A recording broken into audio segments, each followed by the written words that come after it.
The vitamin D cover-up that was never corrected. We were told to take 600 IUs of vitamin D3 and that would be completely sufficient. And no, this was not a typo. This was a systemic error that was exposed in 2014. Yet, it's still not corrected. And once you understand who made the error and who keeps benefiting from keeping it that way, it'll all make sense. You will no longer look at this like an error or a mistake. I mean, just take a look at the consequence of what's happening right now. Keeping the vitamin D at 600 IUs to about 1,000 IUs. Doctors will tell you it's good for bone health, it's good for your immunity, it's good for overall well-being. But years ago, when they evaluated vitamin D, there was a so-called error that wasn't actually found initially until several years later. And I'm not going to go deep into how they made the error. I'll put a link down below if you want that information. But the numbers they were looking at, they weren't looking at individuals. They were looking at study averages, making certain assumptions that everyone responds the same with vitamin D. That's like averaging test scores from like 30 classrooms and assuming that every student passed. But in reality, half the class is still failing. This so-called gross error has led to a massive problem with many people being deficient in vitamin D, not even connecting their health problem and their low vitamin D levels. So what happened in 2014 is two researchers reanalyzed the same data that the Institute of Medicine used to set these RDAs. And like I said before, they found that instead of the 600 IUs per day, the real number was actually 8,895 IUs. And this recalculation, it was confirmed by other independent research, yet to this day, completely ignored. I want to interject some very disturbing but important information into this video right now related to the Institute of Medicine, because I recently read this book, Forbidden Facts by Gavin Becker. And I want to just summarize a couple very important things related to this Institute of Medicine organization. The organization that we look at as being the scientific authority that's supposed to protect us. But we know this private group is one of the governmental hires when it needs to prove that a medical product is safe. But here's the shocking part that Gavin talks about in his book. The Institute of Medicine's job is not really to discover the truth, it's to protect the system. And what I'm going to tell you is very disturbing, and if you need to click off or fast forward, that's totally fine. Before the vaccine autism investigation, before it began, the committee said we will not conclude vaccines cause autism. So the outcome was predetermined. One of the best examples how the Institute of Medicine works is Agent Orange. The government knew this was toxic in 1969. Well, number one, they hid the data, and then they hired the Institute of Medicine. And for decades, the Institute of Medicine repeatedly issued the same conclusion. More studies are needed. How many times do you hear that with so many different things? Meanwhile, soldiers are dying, families are suffering, and the truth is buried. Decades later, an admiral who ordered the spraying, whose own son died from it, testified that the government and industry manipulated or withheld evidence, and the Institute of Medicine played a key role. Let's take baby powder and asbestos. 44 years they were studying it. Johnson & Johnson admitted to the FDA that their baby powder contained asbestos. But how long did the system take to figure this out? 44 years. So this is the Institute of Medicine's method. Delay long enough for the problem to fade, victims to age, and the liability to disappear. Now let's take silicone breast implants. Billions paid out. And the Institute of Medicine said, perfectly safe, overnight, all those remaining lawsuits evaporated. The power of the Institute of Medicine stamp is to protect industry, not people. And when we look at what the Institute of Health is doing for vitamin D, it's the exact same playbook. And if you watch any of my videos, you understand that vitamin D is not just for your bones, okay? It's for the immune regulation. It's for the muscles. It's for your brain. It's for your mood. And with low vitamin D, you can be in a state of depression. It's for your cognitive function, your ability to remember and focus and concentrate. It has a lot of influence over your metabolic control, your blood sugars, your ability to lose weight. Even your risk of cancer goes way up when you're low in vitamin D. And to this day, doctors still are going off these guidelines that are based on this so-called error from years ago, using this very tiny number, 600 IUs, for millions of people. I mean, what's even really fascinating about this whole story is after this mistake, if it was truly a mistake, they would correct it, right?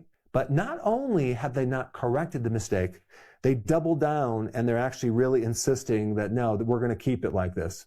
Defending that number, okay? Defending that number, even though they've shown that the math was wrong. Now, the Institute of Medicine is now called the National Academy of Medicine. I mean, this organization is supposed to be the gold standard of independent medical advice. I mean, this is just mind-blowing. They're not a governmental agency. They're a private organization, okay? They do fundraising. And yes, they take money from the government, but they also take it from private donors, including industry. So we have the same industry that is setting the RDAs for vitamin D, accepting millions from Coca-Cola, Nestle, Pepsi-Cola, big pharma companies, the Sackler family who own Purdue Pharma. I mean, they took over $19 million from the opioid manufacturers before releasing these pain guidelines that encourage wider prescribing. So the question is not whether they made a mistake. It's whether they had an incentive to correct it. But when the same organizations who write the rules take money from big food, big drug, you don't get science. You get something called compromise consensus. In another video, I'm going to reveal a leaked transcript from a meeting that organization had that mainly talked about how are they going to control the narrative on a certain situation. The vitamin D RDA is not just a statistical mistake. From my viewpoint, it was intentional. It was a structural failure, and it hasn't been fixed because the system that created it doesn't want it to be fixed. How much sun exposure would you have to get 600 IUs? Literally 3 minutes in the sun. Okay, you think that's enough? Not to mention all the vitamin D resistance that people have. I've done a lot of videos on that. The truth is that you need a lot more vitamin D on a daily basis. Our bodies were designed to get way more sun than we do. When the sun hits our skin, it turns cholesterol in our skin to vitamin D. But then this goes into our blood as the inactive vitamin D, and that's what we test for. So just because you have a certain amount in your blood doesn't tell you how much is in your cells. That's a different vitamin D. They'll tell you that all you need is 20 nanograms per milliliter to have sufficient amounts. And my question is, are you talking about for bones to prevent rickets?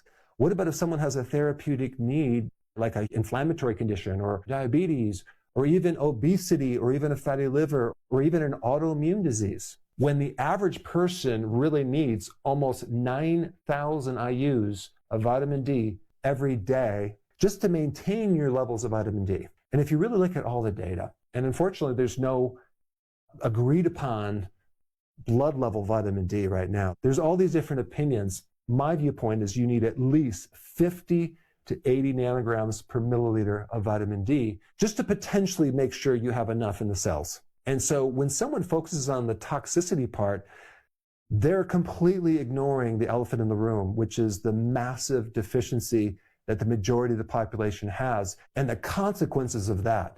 It is extremely rare to have a toxicity event with vitamin D3. You'd have to take hundreds of thousand IUs of vitamin D3 over months to potentially get a toxic effect. Really, the only toxic effect is too much calcium in the blood. And there's so many other things you can do to mitigate and reduce that risk. You can take magnesium. You can take vitamin K2. You can drink a little more water, like 2.5 liters of water, to dilute the urine so you prevent kidney stones. You can actually check your blood for calcium to see if you have hypercalcemia. The question I have is, if the sun gives you vitamin D and every cell in your body needs it, why are most adults deficient in vitamin D? And I'm talking about worldwide.